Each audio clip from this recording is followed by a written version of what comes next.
Excuse me po, pwede kong ulitin yung sagot ko? Miss Oina, salamat. Ay, pasensya na ho kasi kinakabahan po kasi ako kanina kaya yung sinigang yung nasagot ko, isa na lang, last na lang po. Miss Oina, you may go. Babalitaan ka na lang namin. Ito na po yung sagot ko, ito na po.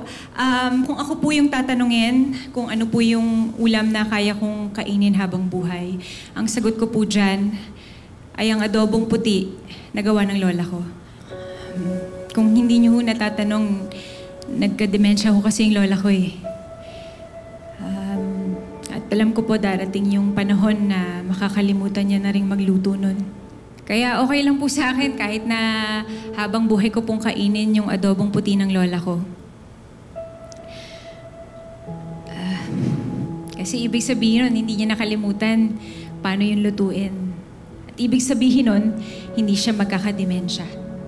Mahal na mahal ko po yung lola ko eh. Kaya lahat po gagawin ko para sa kanya. Kahit na araw-araw, habang buhay, yun lang ang ulam ko. Okay lang po.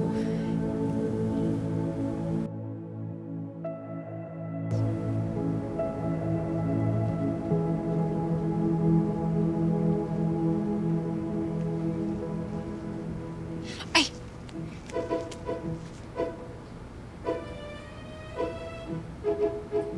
And thank you!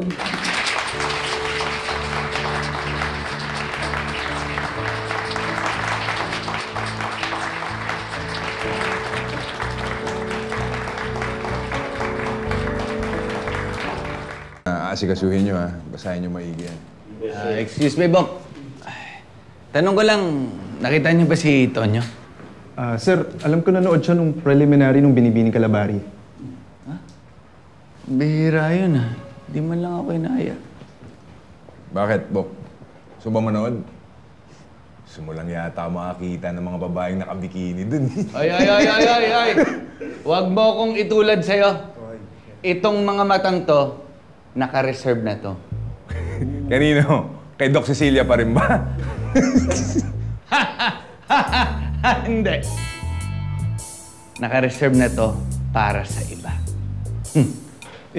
Kanino na, sir? Wala kang pakialam, chismoso ka.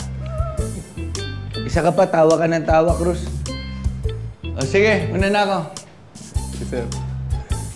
Sino kaya sinasabi mo? Ay, naku! Ano ba yung pinagsasabi mo, Bobby? Sinigang?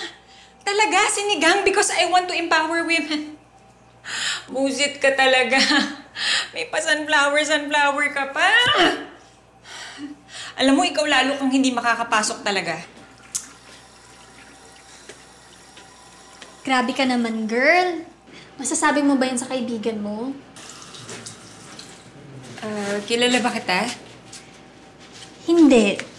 Pero dapat kasi hindi mo yan sinasabi sa sarili mo. Ang ganda-ganda mo kaya, tsaka sexy mo, oh. Teresa nga pala. Bobby. First time mo mag-pageant, no?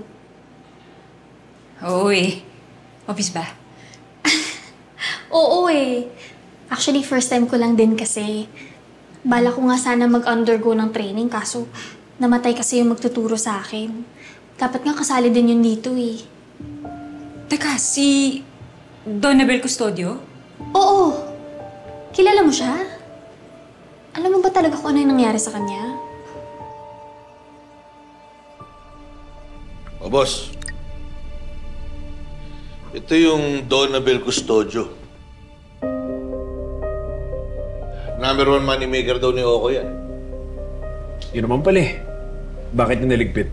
Eh, malaki na rin daw yung sakit ng ulo ni Oko dyan. Unang-una, tumatanggap ng customer sa labas. Ngayon naman, ayaw tumanggap ng kliyente. Mas gusto daw niyang i-training yung mga bagong kandidata. Tapos, tinakot pa si Okoy na ibubuking yung operasyon pag hindi siya pinagbigyan. Tama naman pala yung ginawa niya eh. Kaso, hindi malinis kumilo si Okoy. O bakit? Binanggit sa akin ni Cecilia na may hinala pa rin yung mga pulis na nasa loob ng beauty pageant yung pumatay kay Donabel. Banggitin mo yung kay Okoy. Ha? Alam niya na yung gagawin niya.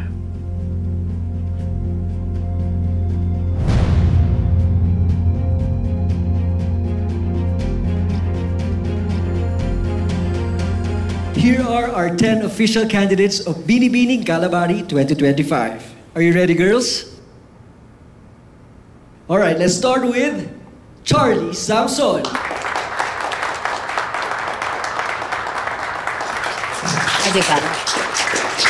First pick. And our second contestant is Teresa Legaspi.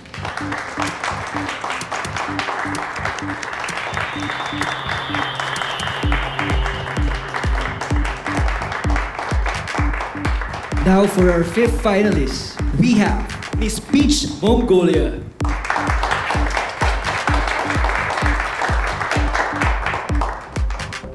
And our ninth contestant is Amo Castro.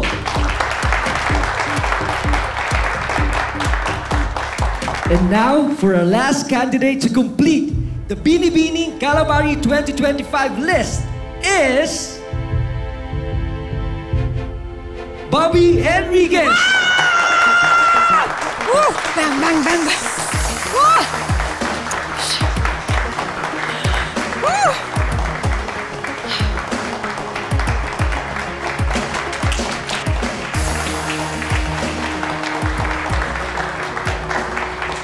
Hoy, dun ka. Una dito, di ba? Pareho lang naman. Congrats! Alright, so here's our complete 10 official finalists of Binibining Calabari 2025.